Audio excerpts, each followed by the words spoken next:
जय हिंद दोस्तों। आज की क्लास में हम सॉल्व करने वाले हैं कक्षा 10वीं का गणित और प्रश्नावली 6.2 और सवाल नंबर 8 को। तो आइए सवाल नंबर 8 को हम सॉल्व करते हैं। तो देखिए सवाल नंबर 8 में क्या लिखा हुआ है। कार्यप्रमेय 6.2 का प्रयोग करते हुए सिद्ध कीजिए कि किन्हीं दो भुजाओं के मध्य बिंदुओं को मिलाने वाली रेखा तीसरी भुजा के समांतर होती है।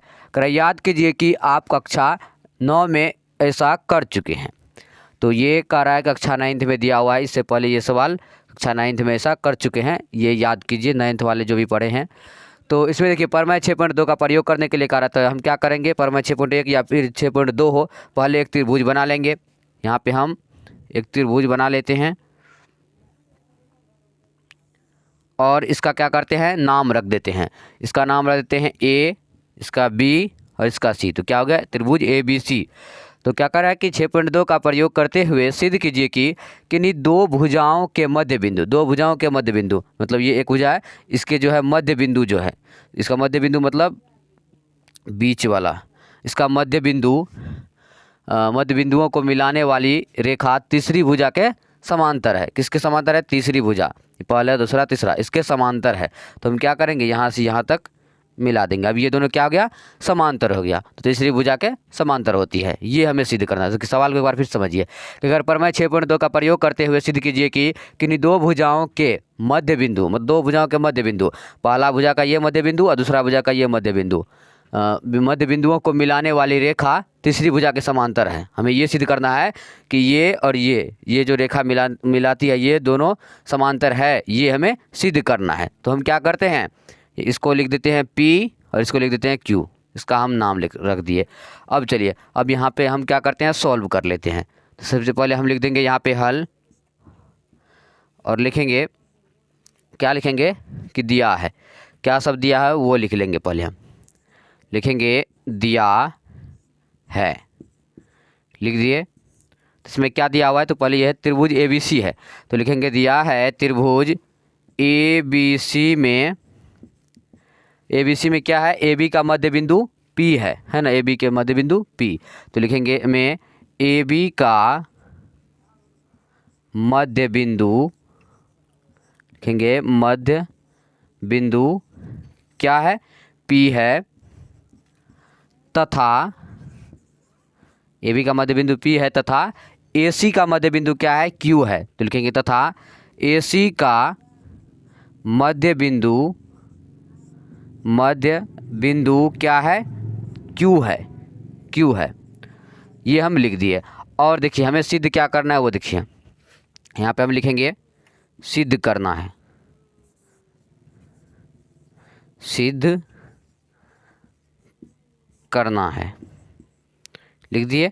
क्या सिद्ध करना है, तो इसमें यही कह रहा था ना कि एक भुजा दूसरी भुजा कैसी, ये जो दिया हुआ यहाँ से ये इसके समांतर है, ये हमें सिद्ध करना है। मतलब PQ समांतर BC, क्या लिखेंगे, PQ समांतर BC, ये हमें सिद्ध करना है। हाँ तो अब देखिए ये PQ समांतर BC कब होगा, थेल्स प्रमेय में दिया हुआ है कि PQ समांतर तब होता है जब AP बटे में PB बराबर AQ बटे में QC हो जाता है। कब होता है वो लिख देते हैं हम यहाँ पे, AP बटे में PB बराबर AQ बटे में QC। जब ये आ जाएगा तभी क्या होगा, ये समांतर हो जाएगा। तो हमें ये ध्यान रखना है कि हमें ये लाना है सॉल्व करके। अब चलिए यहाँ पे क्या दिया हुआ है वो देखिए, त्रिभुज ABC में ये AP बराबर क्या हो जाएगा, PB हो जाएगा। क्या होगा, AP बराबर PB। तो हम यहाँ पे लिखेंगे AP बराबर में PB, ये हम लिख दिए। अब देखिए इसमें AP बराबर PB हो जाएगा और इसमें क्या होगा, AQ बराबर QC होगा। तो पहले हम इसको सॉल्व करते हैं। अब देखिए ये AP बराबर PB है, तो इसको हम क्या कर सकते हैं, मान लीजिए यहाँ से अगर हम 1 से गुना कर देंगे तो क्या होगा, कुछ नहीं होगा। क्योंकि अगर आप किसी भी संख्या से अगर 1 में गुना करेंगे तो वही संख्या आएगा। जैसे कि 4 को 1 से गुना कीजिएगा 4 ही आ जाएगा, 8 को 1 से गुना कीजिएगा 8 ही आ जाएगा। तो उसी तरीक़ा से क्या करेंगे, P और B को जब 1 से गुना करेंगे तो PB ही आ जाएगा। तो हम क्या किए, 1 से गुना कर दिए। अब देखिए अब इसको क्या करते हैं हम, ये गुना में आ गया PB। अब इसको जब इस साइड भेजेंगे तो किस चीज़ में आ जाएगा, भागा में। तो यहाँ पर आ जाएगा AP बटे में PB, बराबर क्या बचेगा इधर 1 बचेगा। या फिर आप ये कह सकते हैं कि ए पी बराबर पी बी, मतलब ये दोनों एक दूसरे के बराबर है तो इसके बटे में इसको हम लिख सकते हैं, ये भी आप कह सकते हैं। तो ये ए पी बटे में पी बी आ गया, इसको हम क्या लिखेंगे, इसको लिखेंगे समीकरण 1। मान लिया हम समीकरण 1। अब दूसरा क्या था, इसमें था ए पी बराबर में पी बी, इसमें ए क्यू बराबर में क्यू सी। क्या है, ए क्यू बराबर में क्यू सी।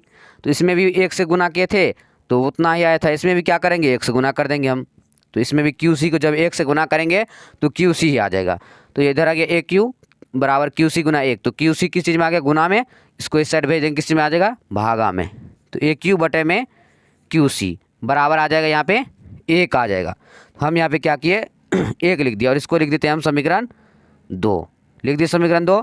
अब देखिए ए क्यू बटे में क्यू सी बराबर 1 समीकरण 2 आ गया। अब हम समीकरण 1 और समीकरण 2 से सॉल्व करते हैं। तो हम सबसे पहले क्या लिखेंगे यहाँ पे, तो लिखेंगे समीकरण 1 तथा 2 से, लिखेंगे समीकरण 1 तथा 2 से। लिख दिए समीकरण 1 तथा 2 से। तो समीकरण 1 क्या निकला था हमें, ए पी बटे में पी बी बराबर 1, और समीकरण 2 क्या निकला, ए क्यू बटे में क्यू सी बराबर 1 निकला हमें। तो देखिए इसमें 1 यहाँ पर है और 1 यहाँ पर है, तो दोनों क्या क्या हो जाएगा, कट जाएगा दोनों।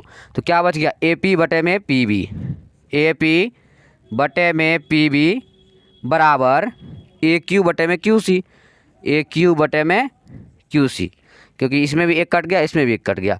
तो ए पी बटे में पी बी बराबर ए क्यू बटे में क्यू सी। हमें देखिए क्या लाना था, यहाँ पे सिद्ध करना है, ए पी बटे में पी बी बराबर ए क्यू बटे में क्यू सी। तो ये दोनों क्या आया, आ गया समांतर सी, सेम आ गया यहाँ पे।